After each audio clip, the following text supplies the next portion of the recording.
Um bom dia a todas as empresárias e todos os empresários do Brasil.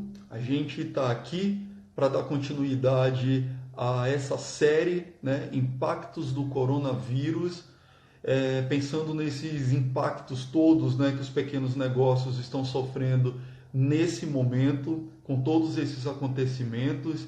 E a cada dia a gente está aqui para tratar de um tema que pode trazer, de alguma forma, informação, conhecimento e contribuir para a gente tentar reduzir os danos, né, que todo esse momento tem trazido para os nossos pequenos negócios. E hoje a gente vai falar sobre gestão financeira, especificamente como tratar o fluxo de caixa nesse momento em tempo de crise. E o nosso convidado é o Adalberto, que é analista, né, do Sebrae, e ele vai trazer um pouco para a gente dessa informação. Vou convidar aqui o Adalberto, só um segundo. Eu sou Rodrigo Estrela e convido o técnico do Sebrae, Adalberto Luiz, para conversar aqui com a gente. Bom dia, Bom dia, Adalberto. Tudo bem? Alberto. Tudo bom? Bom dia, Rodrigo. Tudo bem? Bom dia a todos. Então, Adalberto, nos últimos tempos, a questão da gestão financeira realmente tem sido a pauta mais recorrente aqui para os nossos participantes, né? Uma vez que é onde a gente tem maior impacto ali no momento como esse. Então, eu queria que você contasse um pouco para a gente de forma que se pode pensar numa gestão de caixa em um momento tão delicado como esse. E, claro, agradecer a sua participação com a gente. Imagina, estou à disposição. Olha, Rodrigo, realmente nesse momento é muito importante, né, todos nós controlarmos o nosso caixa, né? Quando nós falamos em controle de caixa, resumidamente, nós estamos falando de duas formas de controle. O primeiro, que é a questão das entradas de caixa, né, que são decorrentes das vendas, e o segundo, que são as saídas, ou seja, são as despesas e os custos que a empresa tem.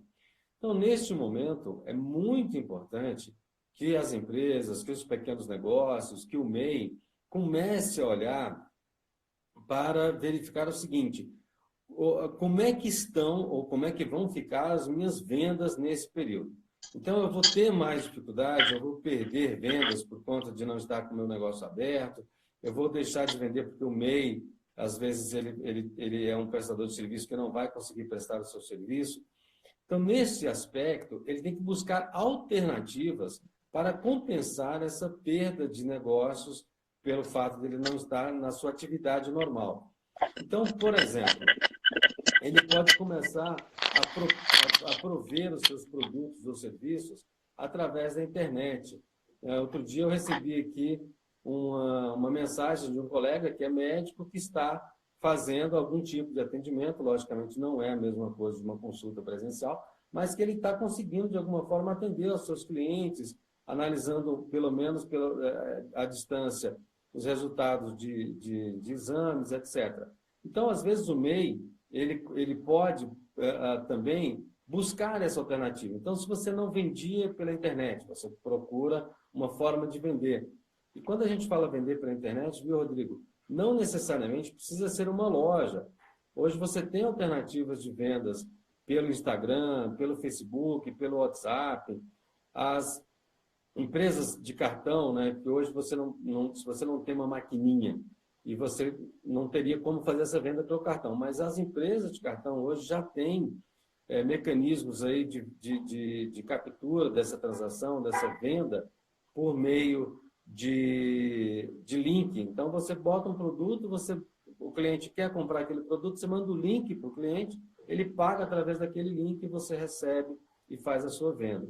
Então, é realmente ser criativo, buscar essas alternativas para a geração de receitas, né, de algum outro mecanismo.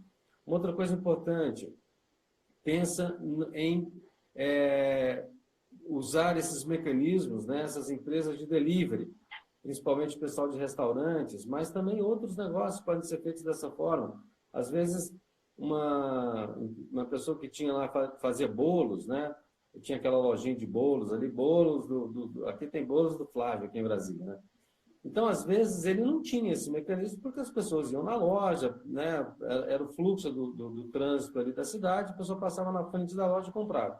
Hoje, como ele não tem isso, então ele pode também utilizar esse mecanismo de delivery. Então, ele continua vendendo, ele continua produzindo o seu bolo ali, ou na loja ou em casa, dependendo de como que era o seu processo produtivo, mas com o delivery ele consegue continuar atendendo as pessoas e então você junta a venda pelo link com o delivery, mesmo a empresa não estando aberta, mesmo a lojinha lá do Flávio não estando aberta, mas ele vai continuar vendendo, porque ele consegue fabricar, ele consegue entregar e ele consegue vender pela internet e fazer entrega. Então, realmente, as pessoas precisam pensar nessas alternativas aí. Então, falando sobre a questão da geração de receita, da compensação, né, da receita em função de não estar focando especificamente nessa questão do fluxo do caixa, Adalberto. Isso, exatamente, porque aí ele vai continuar tendo entradas, né? Ele vai manter as entradas, mesmo não estando com a sua loja funcionando. O outro lado, que é a questão das saídas, né? Das despesas.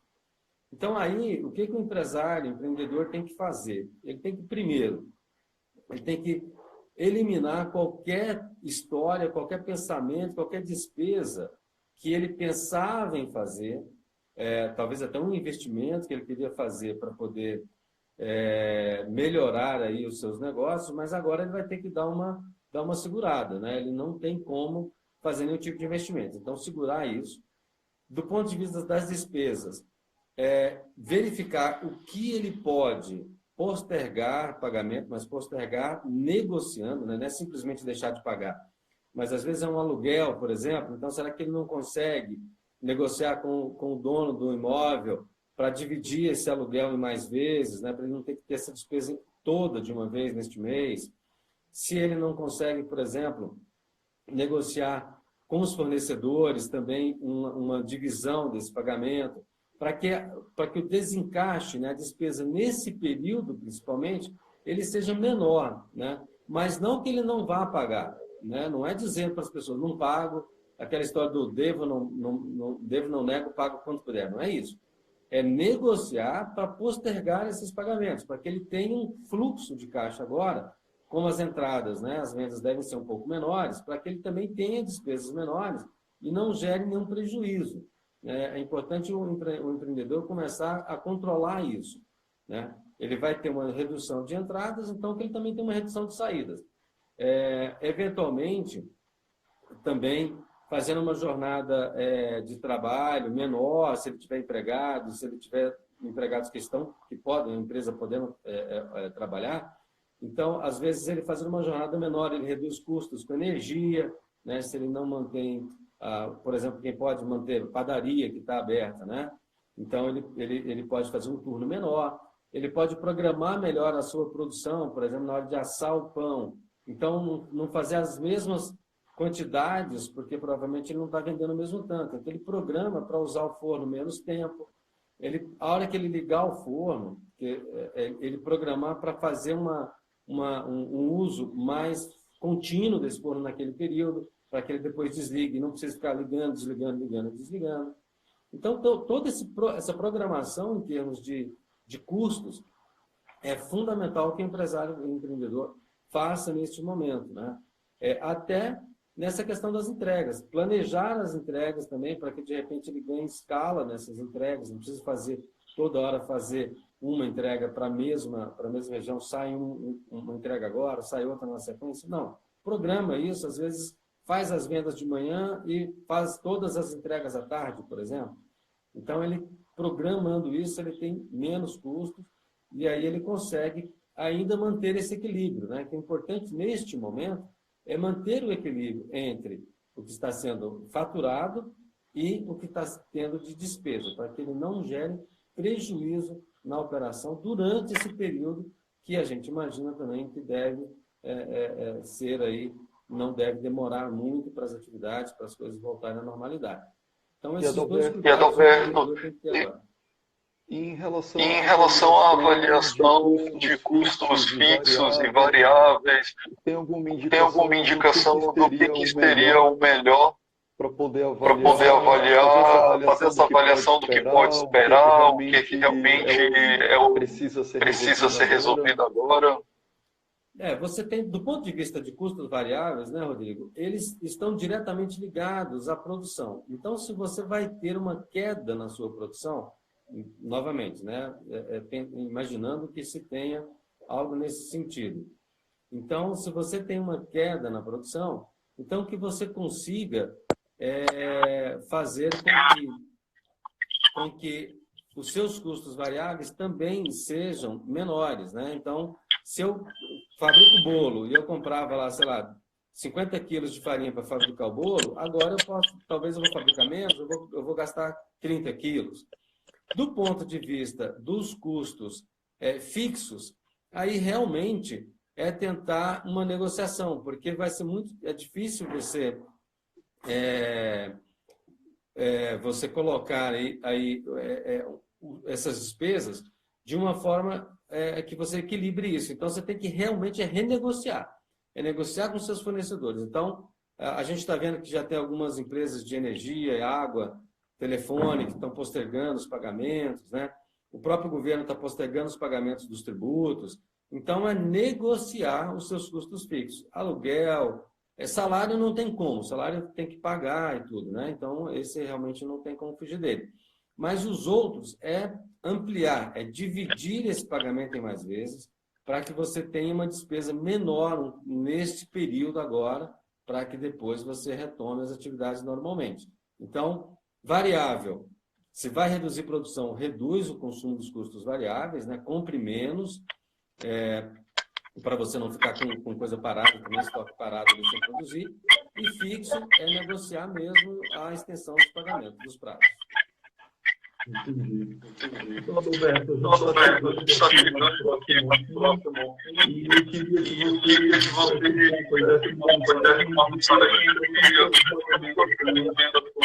fundamentais para esse momento. A gente tem sido procurado muito, né, Rodrigo, referente à questão de linha de crédito, se é um momento de tomar um dinheiro emprestado, não é o momento de tomar um dinheiro emprestado, se eu não tenho recurso para pagar a folha de pagamento, o que eu faço? Eu demito, eu pego um dinheiro emprestado para pagar a folha.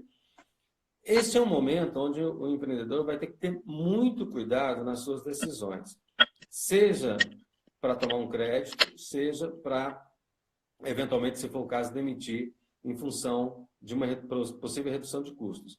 Uma demissão, ela tem custos, né? Quer dizer, tem as verbas rescisórias, você tem que pagar a multa da FGTS, você tem 13º e férias proporcionais. Então, se você tomar uma decisão assim, sem uma análise mais feita na base dos números mesmo, dos valores envolvidos, o que vai acontecer é que você vai acabar gerando um custo muito alto agora, com uma demissão, e vai ter um novo custo depois na hora de contratar as pessoas, que você vai ter que contratar de novo. Então, tem que pensar muito, tem que ter muita calma, tem que analisar com muita calma neste momento. E, da mesma forma, a questão do crédito. Tem muitas medidas sendo tomadas aí pelos bancos públicos, privados, agências de fomento, cooperativas, no sentido de facilitar o crédito neste momento. Mas o empreendedor também tem que analisar, porque ainda que o crédito vai ter uma carência, mas ele vai começar a pagar depois, né? Então, o crédito ele seria, sim, uma alternativa, mas eu imagino que, primeiro, fazer um reescalonamento da empresa, do ponto de vista da produção. Então, se você vai diminuir produção, diminui o custo fixo, o custo variável, já reduz um pouco os custos. Aplica essas medidas que eu falei ali para geração de receita, né? Então, usar o delivery, usar os mecanismos de pagamento aí por link, e renegociar os custos fixos com os seus fornecedores. Se depois de feito tudo isso, né, esse reescalonamento da empresa como um todo, você ainda identificar que precisa de um valor adicional para passar esse período, aí sim é que eu acho que valeria a pena começar a considerar a possibilidade de tomar crédito. Mas eu acho que as medidas de dentro de casa, primeiro, são as mais recomendadas neste momento. Adalberto, muito obrigado. Eu vou estar encerrando aqui. Peço desculpas aí pelo problema técnico, deve estar tendo eco do meu lado, mas a gente agradece todo mundo que ficou aqui com a gente. Obrigado, Alberto. Eu que Então, agradeço. a gente vai mais sucesso, essa campanha do Sebrae para isso. E, por favor, acesse o Sebrae.br. Lá você vai encontrar que pode orientar o procedimento. Obrigado, Adalberto. Um abraço, Rodrigo. Obrigado. Até logo. Até logo. Obrigado.